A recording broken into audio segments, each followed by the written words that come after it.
রাজ্যে নতুন সরকার হয়েছে এবং কেন্দ্র সরকার এবং রাজ্য সরকার মিলে আমরা সবাই জানি যে রাজ্যে ডবল ইঞ্জিনের সরকার চলছে এবং এই নতুন সরকার নতুন মুখ্যমন্ত্রীর নেতৃত্বে কিন্তু যথেষ্ট অভিনব প্রকল্প এবং নতুন নতুন উদ্যোগ হাতে নিচ্ছেন। তারই মধ্যে একটি খুবই গুরুত্বপূর্ণ নতুন উদ্যোগ হচ্ছে জনকল্যাণ শিবির। আপনারা অনেকেই হয়তো এই বিষয়ে অবগত, আবার অনেকেই হয়তো এই বিষয়ে অবগত নন। আজকে আমাদের এডুহাব বাংলার এই পেজে বা এই চ্যানেলে এই বিষয় নিয়ে আমি কেন কথা বলছি, কারণ আমাদের রাজ্যে এরকম প্রচুর ছেলেমেয়েরা রয়েছে, ইয়াং এন্টারপ্রেনিউয়ার্সরা রয়েছে, বা আমি এক কথায় বলতে গেলে অনেক এরকম ভাই বোনেরা রয়েছে যাদের হয়তো অনেক অনেক অনেক আইডিয়াস রয়েছে, কিন্তু তারা হয়তো কিছু টাকার অভাবে বা কিছু হয়তো ফিনান্সিয়াল প্রবলেমে বা কিছু নানান রকমের মানুষের সমস্যা থাকে, সেই সমস্যাগুলোর জন্য হয়তো তাদের যে স্বপ্ন, তাদের যে আইডিয়াস, সেগুলোকে বাস্তবায়ন করতে পারছে না। এবং তার জন্যই কিন্তু আজকে এডুহাব বাংলার এই প্ল্যাটফর্মে পড়াশোনার পাশাপাশি আমি এক অন্য বিষয় নিয়ে কথা বলতে চলেছি। সেটা কি আমি ইতিমধ্যে তোমাদেরকে বললাম যে জনকল্যাণ শিবির। কি এই জনকল্যাণ শিবির? আগামী 15, 16 এবং 17 তারিখ আমাদের রাজ্যের মানে গোটা পশ্চিমবঙ্গ জুড়ে বিভিন্ন জায়গায় বিভিন্ন যে কনস্টিটুয়েন্সিগুলো রয়েছে, বিভিন্ন জেলা, বিভিন্ন মহকুমা, সমস্ত জায়গায় কিন্তু পশ্চিমবঙ্গ সরকারের আয়োজিত আপনার সরকার আপনার পাশে জনকল্যাণ যে শিবির, সেই জনকল্যাণ শিবির আয়োজিত হতে চলেছে। এবার এই জনকল্যাণ শিবির কি বা এখানে কি হবে? এই জনকল্যাণ শিবির হচ্ছে যেখানটায় রাজ্য সরকার বা কেন্দ্র সরকারের যে সমস্ত প্রকল্প রয়েছে, প্রকল্প বলতে একটি ছোট এক্সাম্পল দিচ্ছি, যেরকম প্রধানমন্ত্রী এমপ্লয়মেন্ট জেনারেশন প্রোগ্রাম, যাকে আমরা সহজে বলি PMEGP।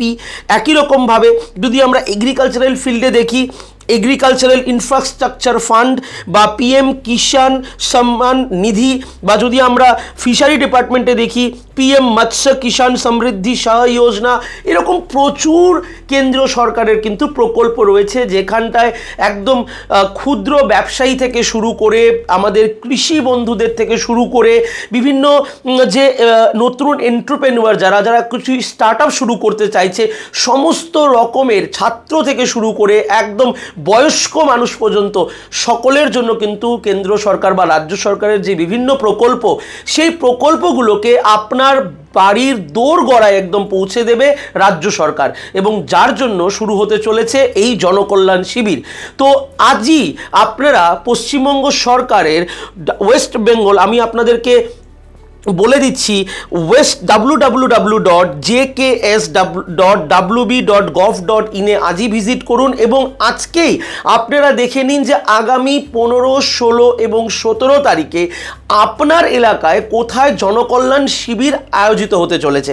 কারণ এই জনকল্যাণ শিবিরে যদি আপনারা যান, আপনারা যদি পার্টিসিপেট করেন, তাহলে আপনাদের যেটা সবথেকে বড় সুবিধে হবে যে কেন্দ্র এবং রাজ্য সরকার মিলিয়ে, আমি হয়তো এখানে দেখে শেষ করতে পারবো না, এখানে প্রচুর স্কিম রয়েছে, ফিনান্স অ্যান্ড ব্যাংকিং সিস্টেমের, backward class welfare, agriculture, fishery, food and supply, food processing and horticulture, higher education, home, labour, land, etcetera হয়তো বলে শেষ করা যাবে না।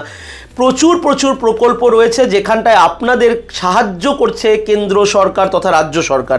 তো অবশ্যই যে সাইডের কথা আপনাদেরকে বললাম যে www.jks.wb.gov.in, আজকে ভিজিট করে জেনে নিন আগামী 15, 16 এবং 17 এই 3 দিন আপনার এলাকায় কোথায় জনকল্যাণ শিবির আয়োজিত হয়েছে, এবং আপনারা কিন্তু সেখানটায় গিয়ে যে ডিপার্টমেন্টগুলো সেখানটায় আসবে, সরকারের বিভিন্ন বিভাগের যে মানুষরা সেখানে থাকবেন, তাদের সাথে আপনারা কথা বলে আপনাদের কিন্তু এই যে বিভিন্ন নিডস আপনারা কিন্তু ফুলফিল করে নিতে পারবেন। তো অবশ্যই এই যে সুযোগ, এই সুযোগ কেউ মিস করবেন না, কেউ হাতছাড়া করবেন না। আগামী 15, 16 এবং 17 খুব গুরুত্বপূর্ণ এই 3 দিন। এই 3 দিনে গোটা রাজ্য জুড়ে এই জনকল্যাণ শিবির, আপনার সরকার আপনার পাশে, আপনার বাড়ির দোরগোড়ায় কিন্তু এই স্কিমগুলো নিয়ে আসতে চলেছে, এই প্রকল্পগুলো নিয়ে আসতে চলেছে। এবং যারা এডুহাব বাংলার ছাত্রছাত্রীরা রয়েছে, যারা আমাদের চ্যানেলে বা আমাদের কাছে পড়াশোনা করছো, তাদের কাছেও কিন্তু এই যে বিভিন্ন প্রকল্পগুলো, এগুলো খুব গুরুত্বপূর্ণ। কারণ দেখো, এর আগে রাজ্য এবং কেন্দ্র সরকারের মধ্যে পার্থক্য ছিল, যেখানটায় হয়তো অনেক এরকম প্রকল্প ছিল যে প্রকল্পগুলোর থেকে পরীক্ষায় কোনো প্রশ্ন সেইভাবে আসতো না, বা হয়তো সেভাবে প্রশ্ন বানানো হতো না। কিন্তু এখন যেহেতু ডবল ইঞ্জিনের সরকার, তোমরা মাথায় রেখো কারেন্ট অ্যাফেয়ার্সের পয়েন্ট অফ ভিউ থেকে এই যে বিভিন্ন প্রকল্প, বিভিন্ন স্কিম, এগুলোর থেকে কিন্তু পরীক্ষায় বিভিন্ন প্রশ্ন আসবে, বিভিন্ন রকমের কোয়েশ্চেন্স তোমাদেরকে জিজ্ঞেস করা হবে। তো তোমাদেরও কিন্তু এটা যথেষ্ট গুরুত্বপূর্ণ জেনে রাখা দরকার, ঠিক আছে? তো অবশ্যই আপনাদেরকে যে ইনফরমেশনটি শেয়ার করলাম, প্রধানমন্ত্রীর যে বিভিন্ন প্রকল্প বা যে জনকল্যাণ শিবিরের কথা আমি বলছি, তো অবশ্যই খবর নিন আজই www. আমাদের যে পশ্চিমবঙ্গ রাজ্য সরকারের যে সাইট www.jks.wb.gov.in আজই ভিজিট করুন এবং অবশ্যই আগামী 15, 16, 17 নিজের এলাকায় পৌঁছে যান জনকল্যাণ শিবিরে। ধন্যবাদ।